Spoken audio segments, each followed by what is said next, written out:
But if it's not a mistake, we all know what you did. You did not pay your bill, and they just sold it to a collection agency. Hello, fabulous people. Welcome back to my channel. It's Millie. If you're new here, thank you. Please don't forget to subscribe. It will really help my channel. I'm trying to get to 3,000 subscribers, so help a sister out. You know what I'm saying? Anyways, if you're a subscriber already and a return viewer, thank you so much for sticking by. I truly appreciate you. Now let's get right into today's video. Removing collections from your file. We all been there. Well, I've been there.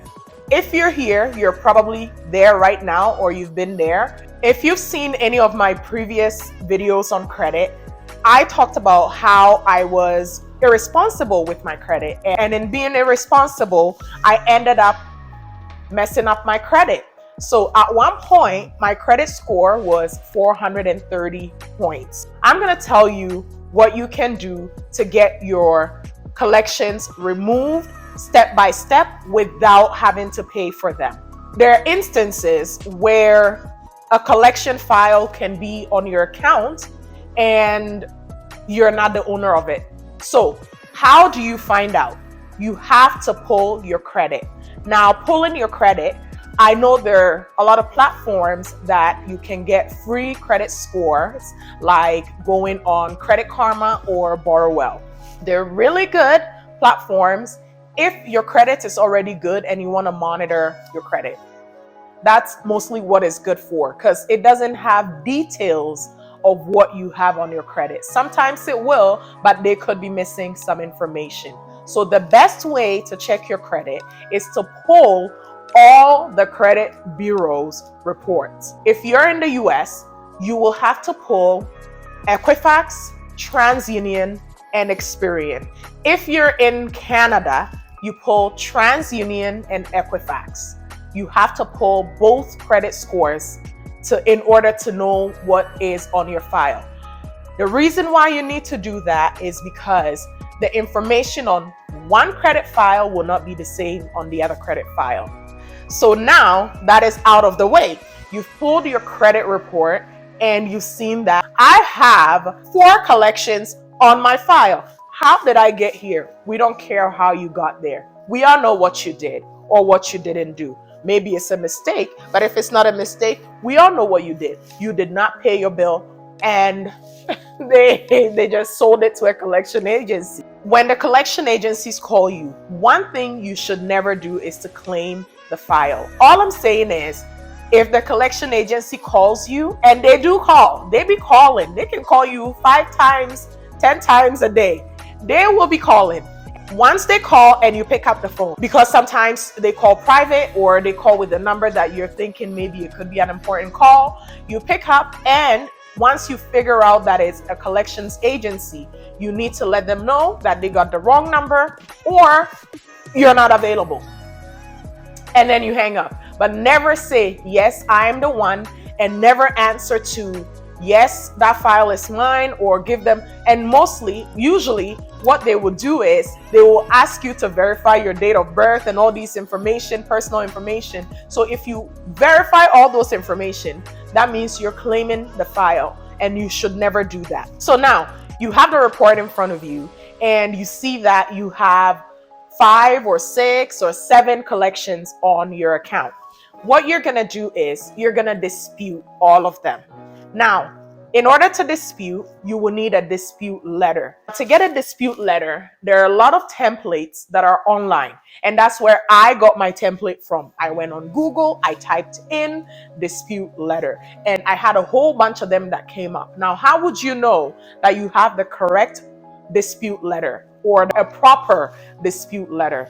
So the dispute letter, it needs to have your full name and address. If you're sending it to TransUnion or Equifax, you need to have Equifax, the name, and you need to have their full address on the letter. So your name, address, Equifax address. And if you're doing TransUnion address. So what you need to have in the letter is going to be in the lines of, these accounts on my file are inaccurate or they are not accurate, I need you guys to remove them from my file immediately. So basically, if you have maybe 3, 4, or 5, you have to let them know that you're going to be listing all of the accounts below. The account information, you will get them from the credit agency, the collection agency's name, and your account number. And most of the time, the account number will not show the full number. It will have some number and it will have some stars. Whatever you see on your credit report, the same way the account number is written, you write them the same way in the letter. And once that is done, you have your letter ready.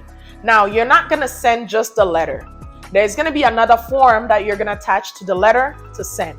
And so you're going to go onto the credit bureau's website and print the dispute form and fill them out. Same information, collections company, your name, your address, and the account information that you're disputing. So same account number as you see it on the bureau's website. And once that is done, you sign and you send them to each collection agency. Now, once you send them to the collection agency, they have 30 days to respond. If the collection agency doesn't get back to the credit bureau, they will remove the account from your file. And once they remove it, you will earn points on your credit score. And so let's say you send it in and all 5 of them remove them from your file, you can gain as much as over 100 points. And I've seen it done on my file, so I think I'm able to talk about it. One other tip is that you should not dispute more than 5 items on your file. It will actually flag the credit bureau that, okay, this person is trying to do something here. So you should only dispute 5 items per month. Once the letter and the forms are ready to be mailed out, you're not going to do regular mail. You're going to do certified mail because you want to track when the letter gets to the credit agency, and they have 30 days from the day the letter gets to them to get back to you. The 30 days, what they're doing is they're waiting for the collections agency to come and say, yes, this person owes this bill, or they don't hear from them, or they'll hear from them and say they can't prove that the person owes it, and they will have to remove it from your file. So that's how it works. Let's say you sent in the letter and the collection agency comes back and says, yeah, she owes that money. She paying. Now, you could get a letter like that. What you're going to have to do is you're going to have to do the second option. Yes, I know I said you don't have to pay, but you would have to do the second option. And the second option is you would have to settle.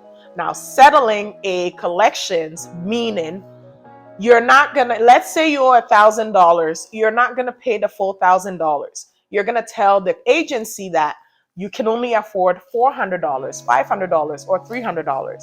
And you would have to negotiate with them to see what amount they will accept in settling, and then you can pay that amount. Now, before you pay it, you need to request for them to send you a letter or send you something that is stating that once you make that payment, the account will be removed from your credit report.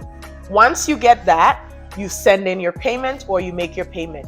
If they refuse, sometimes they will refuse. If they refuse, you let them know, well, you're too bad, you can't pay it. And usually they will get back to you. Some of them will say, let me speak to my manager, or I'll get back to you, or whatever. They will get back to you and tell you, we will take that money.